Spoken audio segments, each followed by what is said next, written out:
Buyers. Welcome to Bikepacking with Kymberly. Thank you for joining me. Over the last few years, I've had the opportunity to bikepack in a variety of diverse locations, from Glacier National Park and Ocho National Forest in Oregon and Montana to Georgia, North Carolina, Tennessee, the Appalachian Mountains, Great Smoky Mountain National Park. I've been able to bikepack in a variety of places, and I'm hoping that I can share my experience with you and my colleagues and empower you to go out and live your dreams and exceed them beyond your wildest expectations. If you got together with us last week, you saw how I attempted to put this stove, an MSR Pocket Rocket 2, onto this fuel canister, and it didn't work.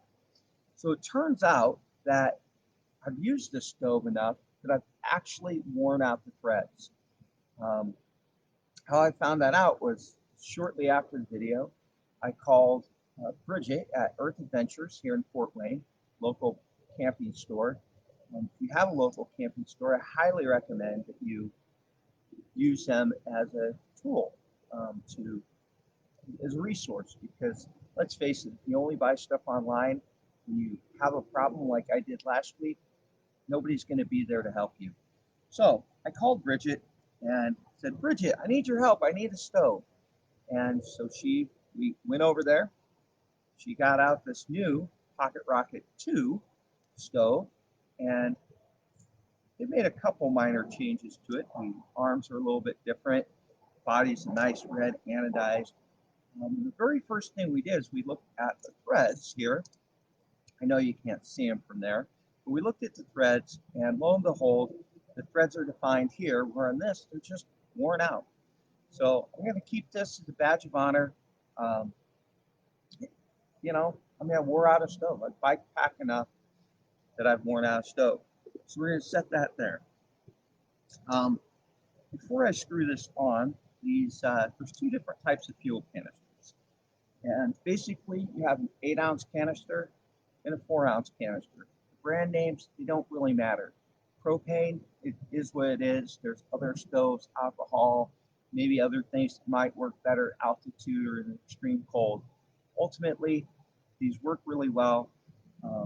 They pack away nice, and this is what I use. Now, if I'm just going on a short overnighter, I generally will just use the 4-ounce canister. But if I'm going on more than, say, a 2-day bikepacking trip, I take this 8-ounce canister for two reasons. One, there's twice as much fuel, and I can get about 30 meals out of this, where with this one I only get about 15 meals. And if you eat 3 or 4 meals a day like I do, you can ultimately use this up pretty quickly. The other thing is 8-ounce gives a really good base. So I'm going to screw this on here, and watch me not be able to get it on. There we go. Get that on there like that. Crack the valve. Boom, we got fire. And before we do this, I'd like to fill my cup up because we are going to make a little bit of coffee.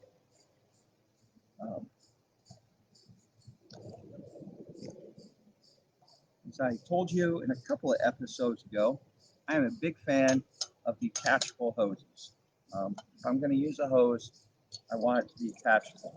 So what I've done here is I just took the plastic bite valve part off, and the bite valve, just kind of hold it up like this, let gravity take over, and go like that, and then undo the hose. These Hydro packs, the Osprey packs, they all got the same valve. They're made by the same company, and it works really well. We're going to set this over here and make some coffee real quick. Heat this up. And while that heats up, we are going to talk about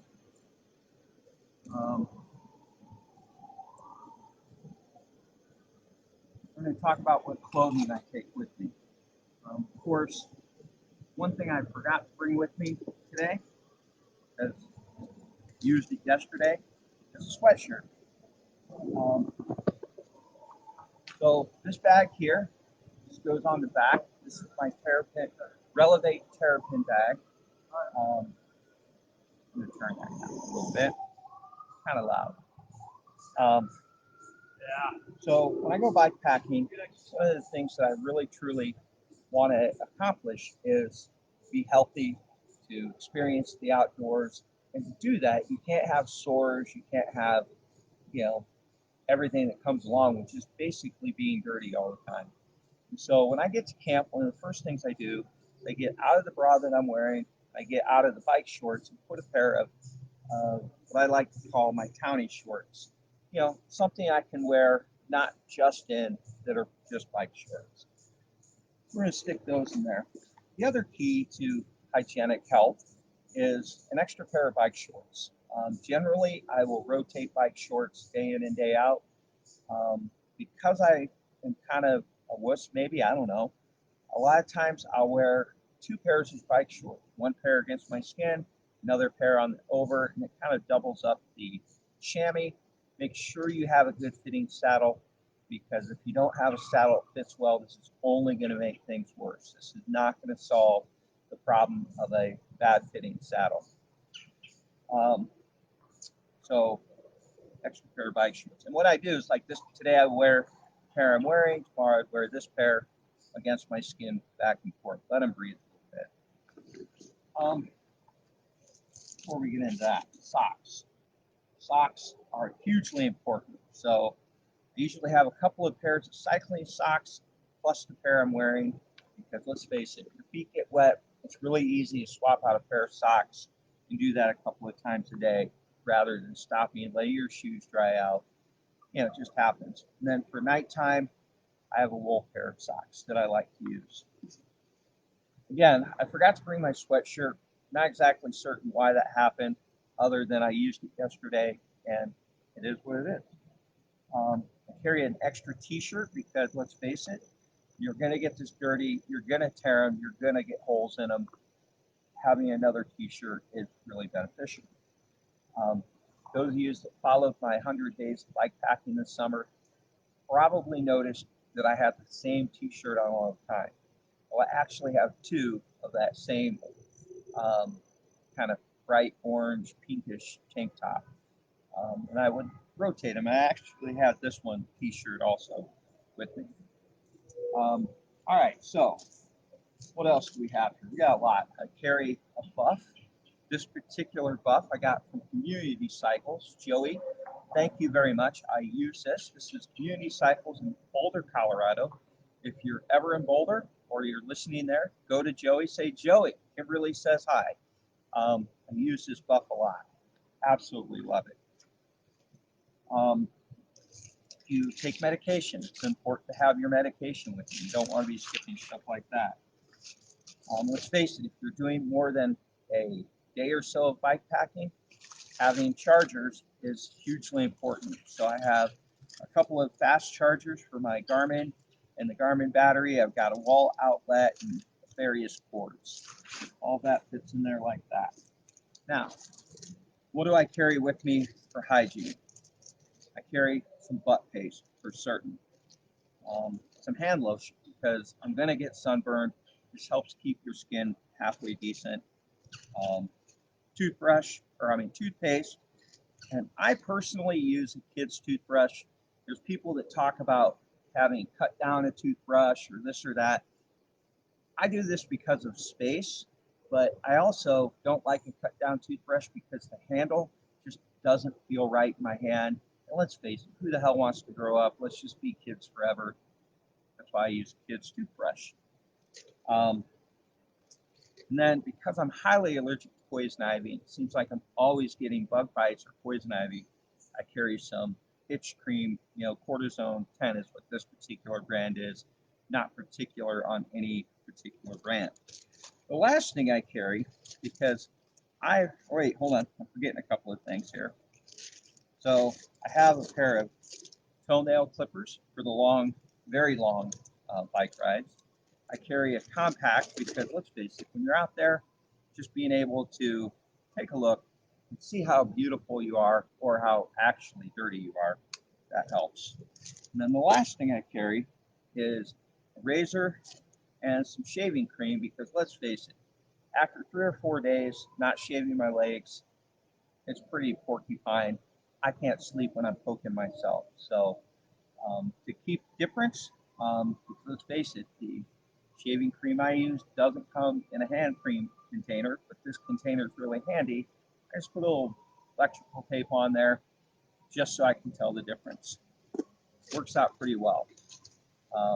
That's pretty much everything I carried on 100 days of bike pack. Hairbrush. Now, I could use a smaller hairbrush. I've used smaller hairbrushes, but in my experience, smaller hairbrushes, especially after day of tangled hair, even when it's in a braid, they don't hold up. Where these bigger brushes like this actually do a better job of holding up. And so instead of buying a new one or going without because I'm 3 days away from a drugstore, I just get a big one. It lasts. I think I bought this one in Pierre, South Dakota, maybe. And I'd already gone through a couple of them on my trip this summer. And so this particular brush probably has 3,000 miles on it, maybe four, somewhere in that, probably closer to 4,000 miles. Pretty handy brush. A stocking hat, can't say enough about the stocking hat. A pair of gloves, a base layer, got to have a base layer. You've got some cold weather tights that I like to wear. Some people will just get leg warmers. Personally, I like this pair by Gore. It does have a chamois. If I'm wearing that, the other pair that I'm wearing won't have them. Looks like my coffee is about done. We'll get to that in a sec. I'm going to turn this off. So the last thing I shove in here is a down jacket. Because let's face it, even in July, get up into the mountains, it gets pretty darn chilly. When I went bikepacking up in northern Michigan a couple weeks ago, I wore that every day. So what you do is you stuff that in there, hold this down, kind of squeeze it in there like that, like this. Flip that around like that, this like this, boom, there it goes. It's in there nice and tight, kind of give it a little squeeze. Could probably have done a little bit better job packing that, but it is what it is.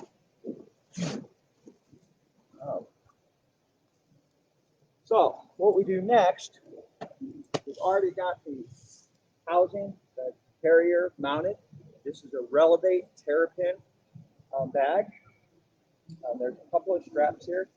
Make sure when you are putting these up, or that when you're done, don't just leave them hanging because what'll happen, get them caught in your spokes and then move your bike, you are screwed in a hurry. So just be real careful with those. Stick this in here like that, kind of give it a little shove. Again, I could have packed this a little bit better. I did this in a hurry. But I connect that in there like that. Go like this. And boom. Kind of pretty close. Not quite perfect. Give these straps a little snugness. Try not to knock the bike over. And that part's good. I don't know if you guys can see this on the bike here. This is the spot tracker. If you're going to go off in the wilderness, having a spot tracker, you can call for help. You can let people know where you're at. Highly, highly, highly recommend it. Can't say enough about how much I recommend. All right. Our coffee's about done. Heated it up. So we're going to make a cup of coffee real quick and set this to the side. Well, my coffee recipe is really, really simple. It is a Dia stick, instant coffee by Starbucks. And you're like, oh, Kymberly, seriously? That's all it is? Well, not quite, because let's face it, I'm kind of a prima donna, and I like things to be sweet. So what we're going to do, we're going to tear off Swiss Miss packet of hot chocolate, and I'm going to put this in here.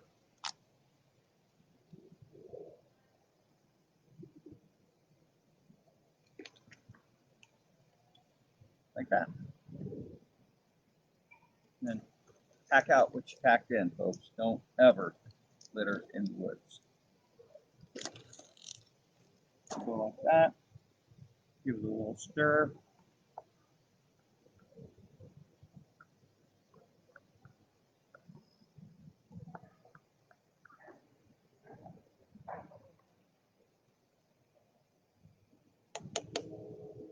Okay.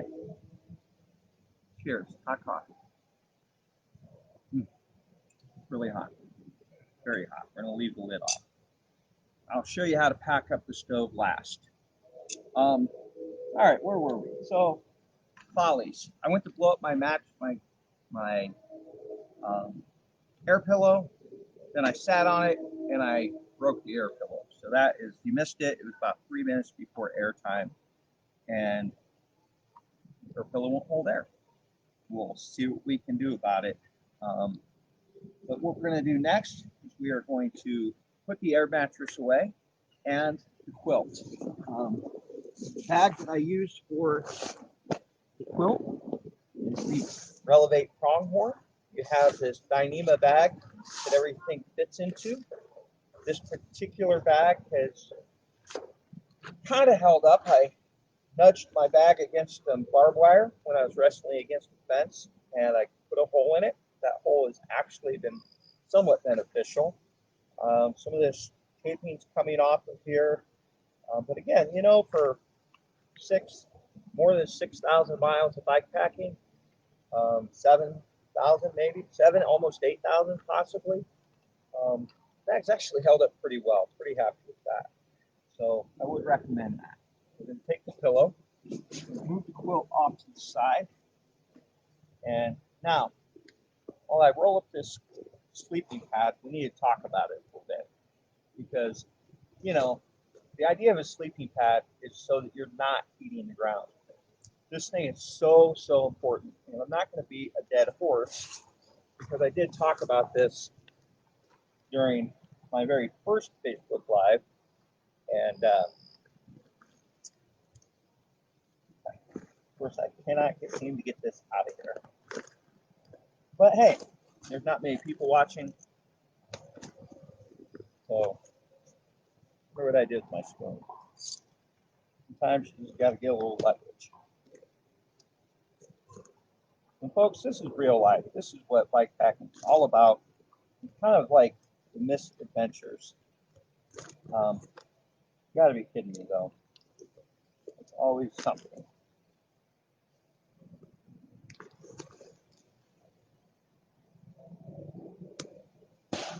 Got it. Take that. I had to do it that way, but okay. So what we're going to do is we're going to squeeze the air out of here. Again, the idea of a sleeping pad is to make it so that you're not heating the ground. If you heat the ground, you're going to wake up hungry. I mean, that's all there is to it. And waking up hungry sucks, because you need to carry more food. You know, more food is more weight. More food is less distance that you can cover, less remote areas that you can get to. You know, I personally am extremely grateful that I was able to bike across the Great Basin of Wyoming. One of the greatest experiences of my entire life. It took 4 days. I mean, I essentially had to carry 3 days of food, because from Atlantic City to Raleigh was essentially 3 days. And, you know, being able to carry enough water, being able to carry enough food was amazing. What happened is I ended up being able to see the Milky Way. I saw the comet as it was heading towards the Little Dipper. And ultimately, some of these were some of the most amazing experiences of my entire life. So again, being able to have the volume, have what you need is it's unbelievable. You know, absolutely unbelievable. We got a couple people who are checking in. So before I roll this up, I'm going to take a look here. Notice I left my glasses off today, and I moved my computer closer so I could take a look. So we got Brenda. Brenda missed my other videos, but she hopes I talk about my tent. Brenda, I am also going to talk about my tent and what I think about Dyneema tents. I've not used a Dyneema tent, but I will talk about them here in a little bit when we get to talking about the tents, okay? And Dave, don't pop it. Oh, yeah, you're not kidding, Dave. That would have been really bad. I did pop the pillow. Not sure why. Not sure what's going on there. But if you missed the very beginning, like I said, I have Bridget at Earth Adventures, who is a fantastic resource. Get to know the people at your local bike shop, your local camping store. Use the people that know more than you do.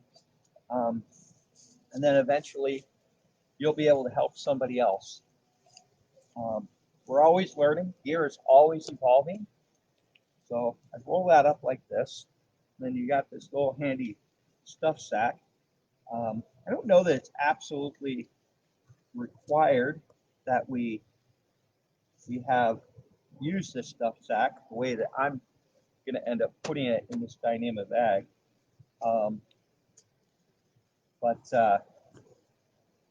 Yeah, I like to keep this particular. I like to keep this pad in this bag. Got some people walking by where I'm at today. I'm at Franke Park in Fort Wayne, Indiana, which is it's a phenomenal resource for the city of Fort Wayne. I'm about 2 miles from downtown. We have this, I have no idea how many acres it is, but it's a pretty large area. There's mountain bike trails, hiking trails. It's amazing. So, Brenda, this bag is the Dyneema, and there's a little bit of difference. Now, just for ground covering, I'm using this cloth. This is the footprint for my tent, made out of the exact same material, okay? If you feel the difference, thickness-wise, it's about the same. This might actually be a touch thicker. What's interesting, though, where I personally would shy away from a Dyneema tent, is this can be repaired if you absolutely had to. Where this, not so much. But we're going to get to the tent. So what I like to, here's how I do this. I stuff a little bit of the quilt in here. This particular quilt is made by Relevate. If you watch my very first video from a couple of weeks ago, I talk about the difference between a quilt and a sleeping bag and why most of the time I would recommend a quilt, but not always. And you know, when I was up in the UP of Michigan a couple weeks ago, I did use a sleeping bag and not this quilt. So as you see, I put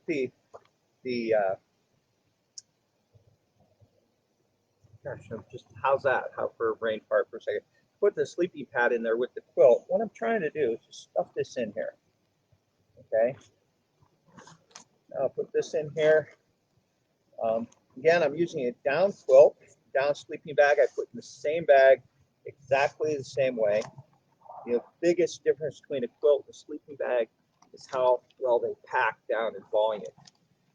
Again, if you use synthetic, it's not going to pack nearly as well as down because, basically, it's 3 times as thick and heavier. So I'm going to roll this up like this. Now, before I had this hole where I had to wrestle the bike through some barbed wire, yes, I was on the wrong side of the fence. What was interesting about the fence that I cut this on, when I got to the fence, there's no trespassing signs on that side of the fence, but there are no trespassing signs on the side of the fence that I came from. So, you come off the Bureau of Land Management land, sometimes it's kind of hard to tell where public property starts and private property ends. All right, so squeeze that in like that, just like the other Relevate bag. fold it over, and boom, it's going to hold it. My pretty handy dandy little pronghorn bag. Just like the back bag, I'm going to go over here, we're going to stick it on.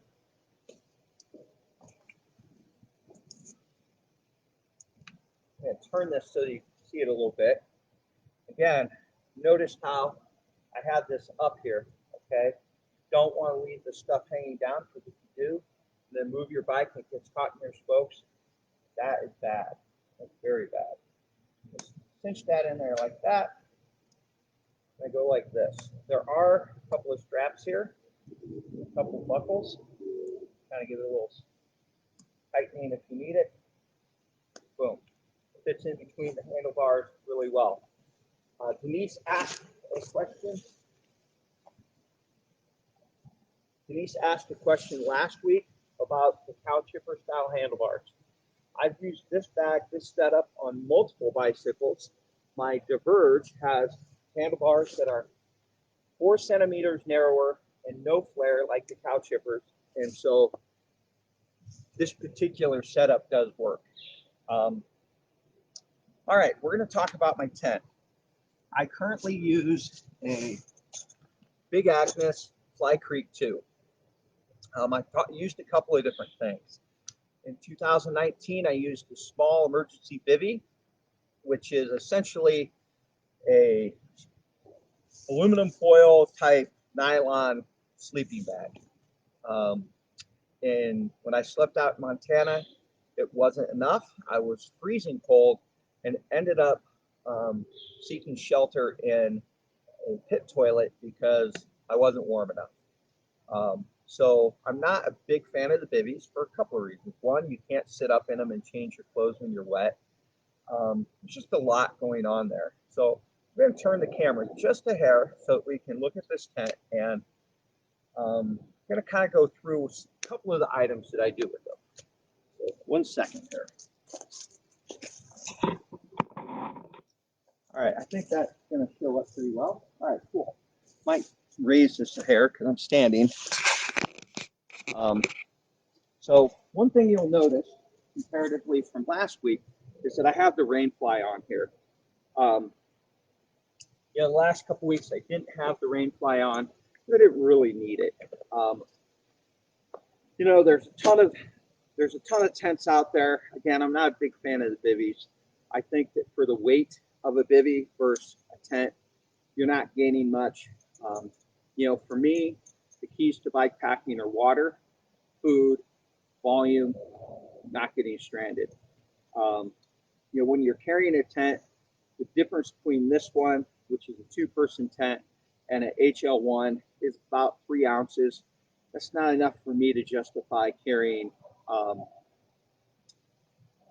something smaller. When you look at the Dyneema tents, I would take a similar size tent if I were going to purchase a Dyneema tent and weigh it against the other tents. Look at the manufacturer's proclaimed weight.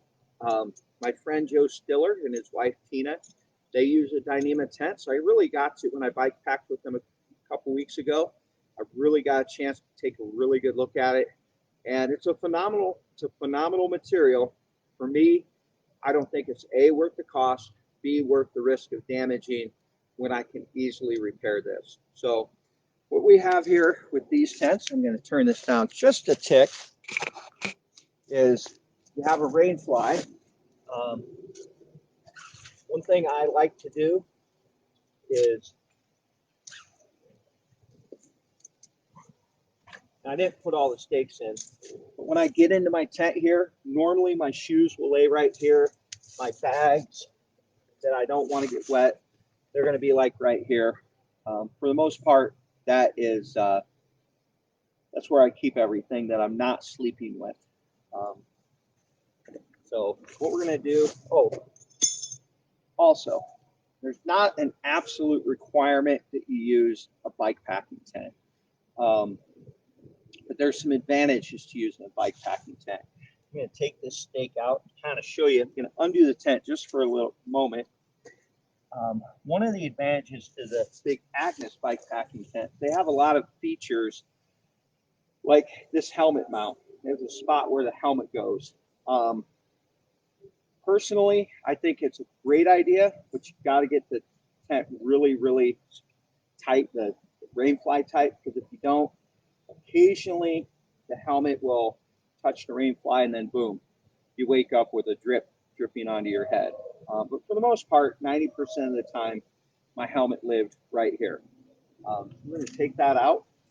We're going to put this back. I want to show you another neat thing about this particular big Agnes tent. So I only have a couple of stakes in here because, let's face it, I'm setting up in a park. Not really going to camp in it. So there's these snaps right here, go like this.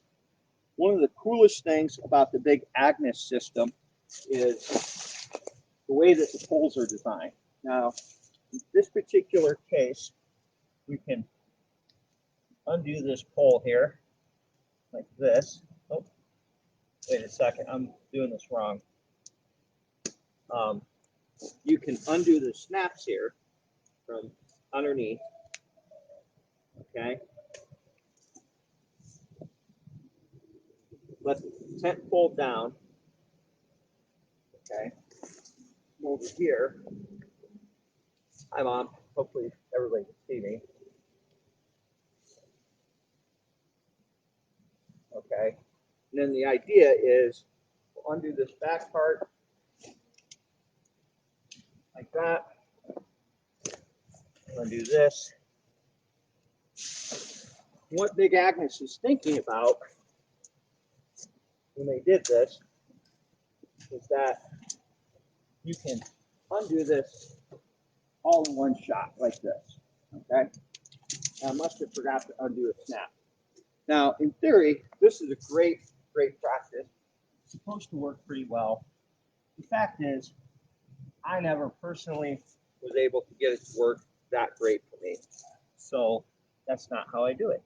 But I kind of wanted to show you the idea because people are going to say, oh, hey, you can do this with the big Agnes tent.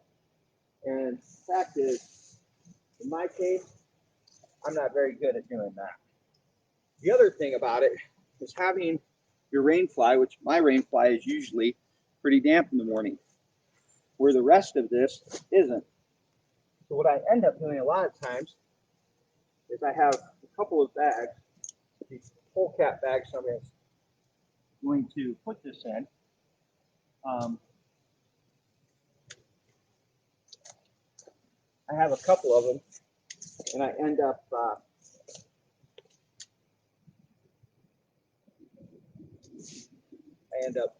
putting the rain fly in the one that I keep my rain gear with. If everything's wet because it's been raining, I don't worry about it. The other thing I don't do, we're going to put this back together so you can see how I do this, is I don't worry about drying the tent out.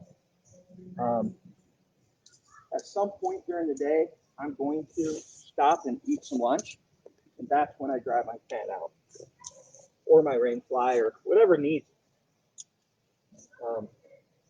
Everything is totally soaked, then I'll get a hotel.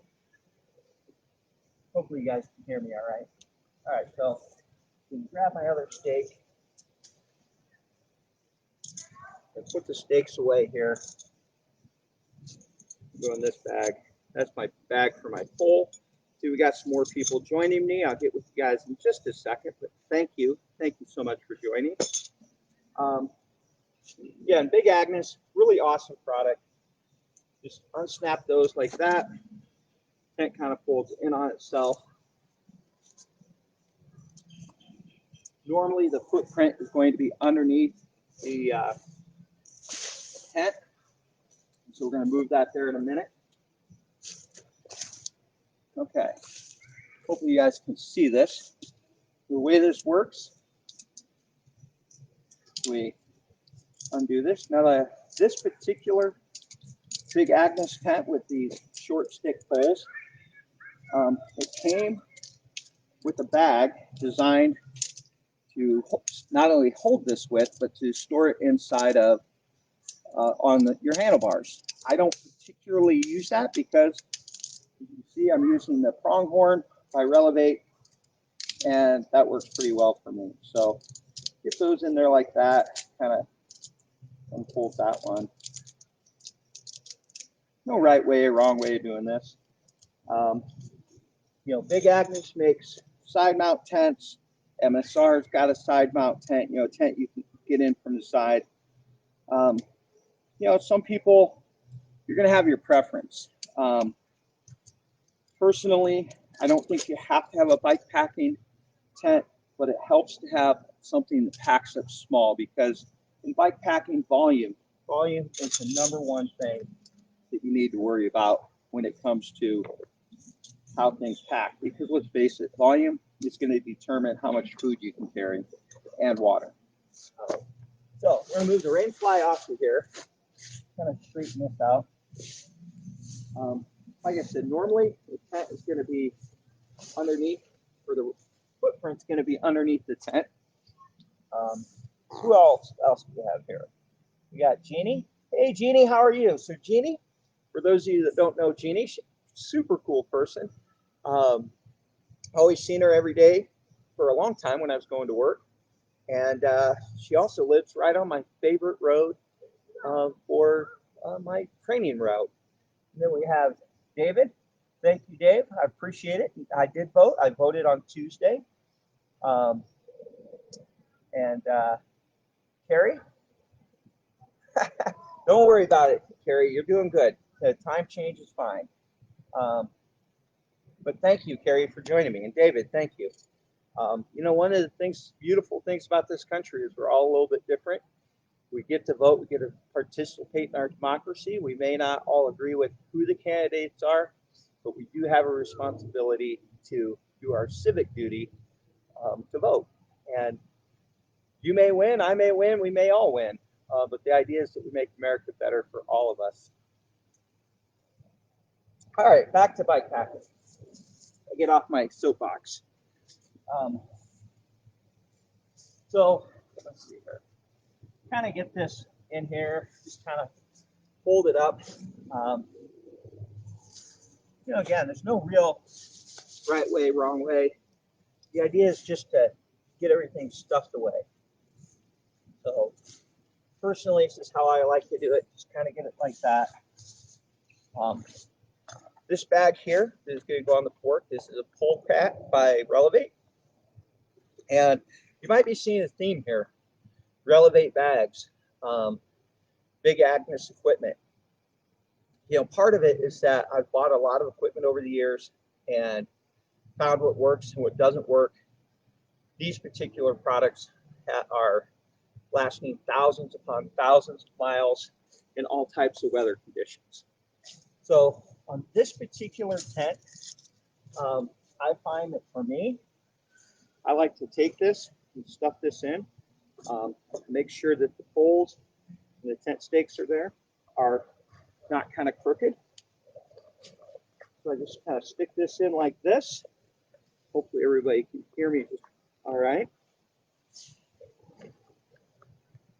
And I'm not really twisting this, but I am kind of twisting it just a little. You know, just trying to get it stuffed up in there. Next to the poles and the tent stakes.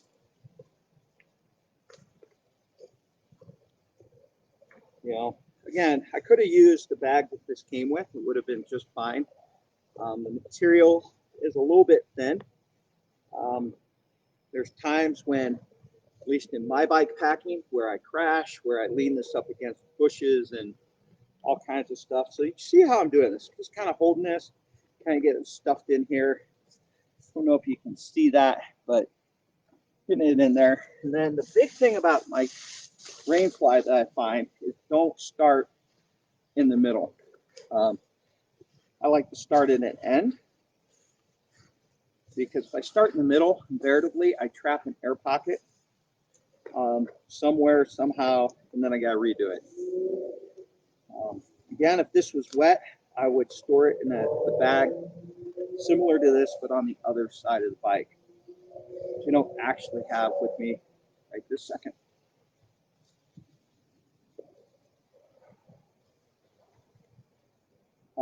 Normally, between waking up, making breakfast, topping off my water, getting everything put away, I normally take about an hour and a half to 2 hours each morning.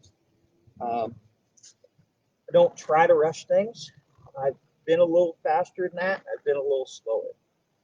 We'll get that in there like that. We're going to fold this over like this, like that. Fold that like this. Again, very similar snap with Relevate. We're going to put this on the fork. I have these Relevate straps right here. Put this around the fork mount. Now, not everybody has fork mounts. My Diverge, when I use my salsa cutthroat, or I mean my specialized Diverge, this is a salsa cutthroat. I don't have the ability to mount things like this. So what do I do? Well, I change up what I'm taking. And this tent might live in this bag, and the quilt might live in this bag. Because the fact is, when I'm using my Diverge, I'm doing things a little bit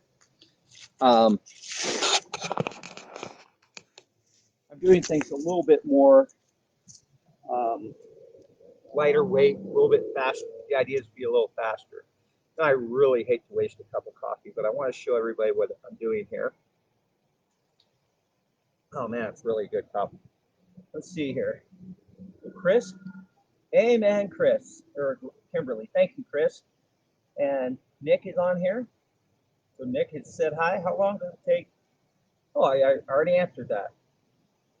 You know, forever, like I said, Chris, I'm at least an hour and a half, somewhere between an hour and a half and two hours. I don't try to rush it because it doesn't work for me. So that fork mount, that is a salsa fork mount on my salsa cutthroat. There's a lot of different fork mounts out there. There's one that Chris just mentioned about Relevate has one. My favorite at this point, if I were to mount one on my Specialized Diverge, which doesn't have fork mounts, I would probably go with the Baryak Mule, because having seen that, knowing Joe Stiller, the man who invented it, having seen the quality of his products, that's personally the system that I would choose. But there's so many different mounts. You got to just find what works best for you and what works best for your bike and your fork.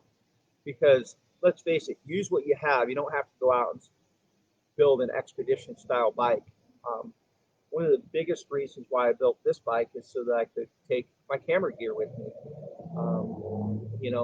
Fact is, you don't have to have something with all of these mounts to go bikepacking. You just have to, get good quality equipment, stuff that's going to actually work for you.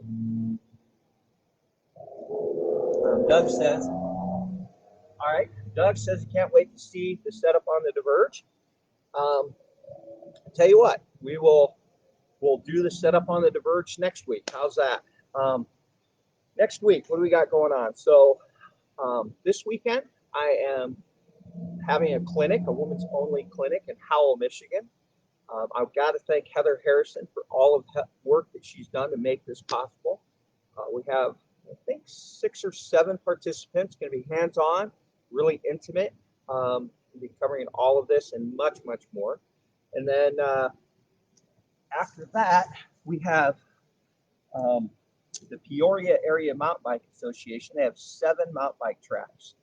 And they have a challenge called the Mug O Dirt, where you go and you ride all 7 of their mountain bike tracks in one day. One 24-hour period, not 24 and a half hours, one 24-hour period. And that equates to somewhere between 50 and 60 miles of single track. But of course, I don't do anything half-hearted. And so Denise and her husband Nacho, we hatched up the plan for the kegger of dirt, something that a lot of people in the Peoria area have talked about. When we mapped it out, it appears that, besides the 60 miles of single track, there's about another 50 miles to bike pack or bike from one to another. And so I was planning on taking a salsa cutthroat and using it. I'll take the bags off of it. I'll take the fork mounts off and biking from Jubilee to every single one of the bike packing parks, or not bike packing, but mountain biking parks in the Peoria area, any at Black Partridge, 24 hours, 112 miles, 50, 60 some miles of single track. That's the challenge. Planning on doing that Thursday. So if the weather holds out, next week's version of Bikepacking with Kymberly will be from the shores of the Illinois River. That is the current plan. So see what other questions we have before we sign off here. Speaking of cameras, okay, so Chris, I use a Fuji X-T3. I have a variety of lenses. This past week I used a 10 millimeter. I use a 10 to 24 millimeter. I use my 35 millimeter prime, which is by far my favorite lens. It's also the lens that's easiest to mess up the images. I take pictures with it and I end up screwing them up on a regular basis. The 10 millimeter is an f4 and the optics are super good and it's just really hard to take a bad photograph. The photograph of the Milky Way that you may or may not have seen, that was with that 10 millimeter f4. I believe the ISO was set around 1,000, no flash, white balance set on manual. So Carrie asked, how long did you experiment with different products to get your current setup? Great question. So I started, I bought some equipment in 2017. In 2018 was the first solo, you are on your own. And when I give my clinics, like I gave last weekend in Illinois, like I'm giving this weekend in Michigan, I actually have a box of stuff I no longer use. So basically got season of 2018, 2019, and 2020, and there are things that I started using this year that I don't use anymore. It's just things have evolved. One of those is is a Zero chair. Great chair. I just found that I wasn't using it, so it went into the box of things I no longer use. What I constantly found is that the stuff that I buy, I get it smaller and smaller and smaller because my bike packing is getting more and more and more remote. Hence, I need more food. Food and water is by far the biggest thing. So yeah, I mean, I've got lighting setups. I got just about everything. Collapsible bowls. I just got a huge box of stuff that I don't actually use anymore. So, so Doug says, I wanted to do the kegger of dirt the last couple of years. Wish I was going to be around to join you guys. Planning on Friday. I'm glad that you heard it. We are planning on Friday next week. I really, really want this. What I like about this is it's a challenge that anybody can do, but let's face it, riding 112 miles, 60 miles of single track, probably around 4,000 feet of climbing. It's going to be a difficult challenge because, the right bike is a mountain bike. The Salsa Cutthroat is a mountain biker's gravel bike. So it's kind of a compromise, but let's face it, I rode Dirkston last week, and the Cutthroat is marginal for some of what they have going on. But my plan is just to take it slow on the parts where I need to and just kind of go from there. Ben, Ben, I love you, buddy. So Ben's on. So Ben asks, Ben is from Minnesota, and Ben is cool. Ben is a super awesome bike packer. He is going to be one of the racers to watch in the upcoming years. Yeah, he just did the Georgia race across Georgia or something like that.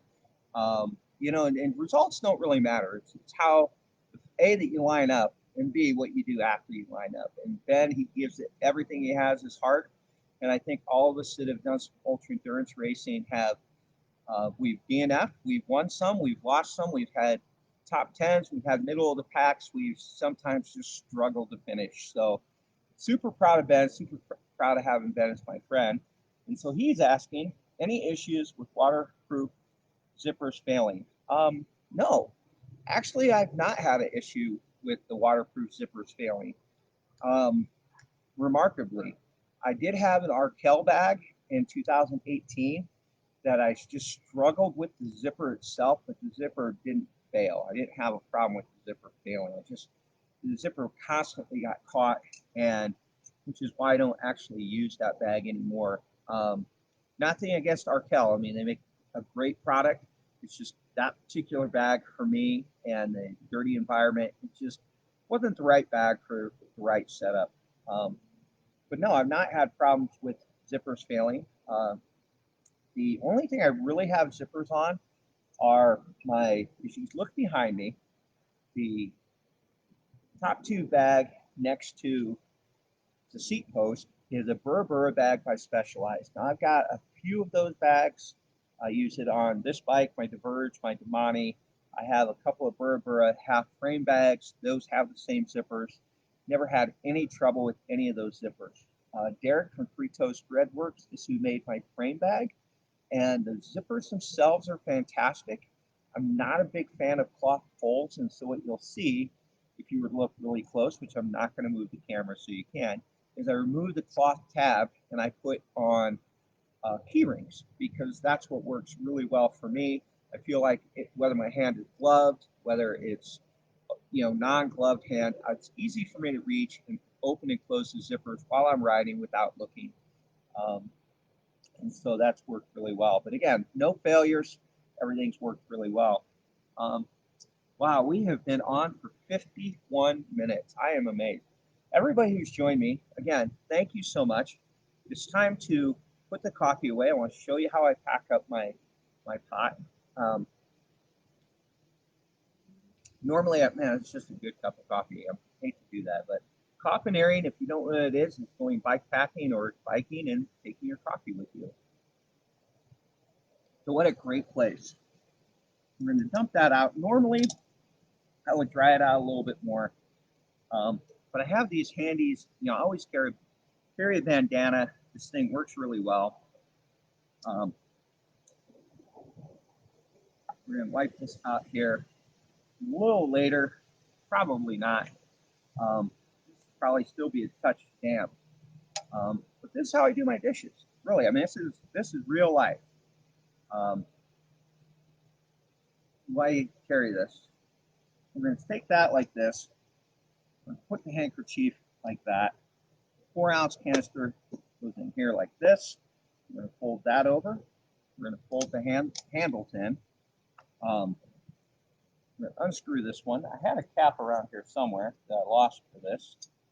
We're going to take this bottom part, put that in like that. These arms kind of come in and they fold in just like such. Hopefully everybody can see that. I gotta tell you, I really like the new design arms versus the old design. Really pretty cool about that. So fold that over. Take my Zippo, stick that in there. Not Zippo, Bic. Sorry. Obviously, I'm not a smoker. So fold that all in like that.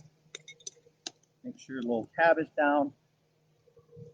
This is a Toaks titanium 750 milliliter pot.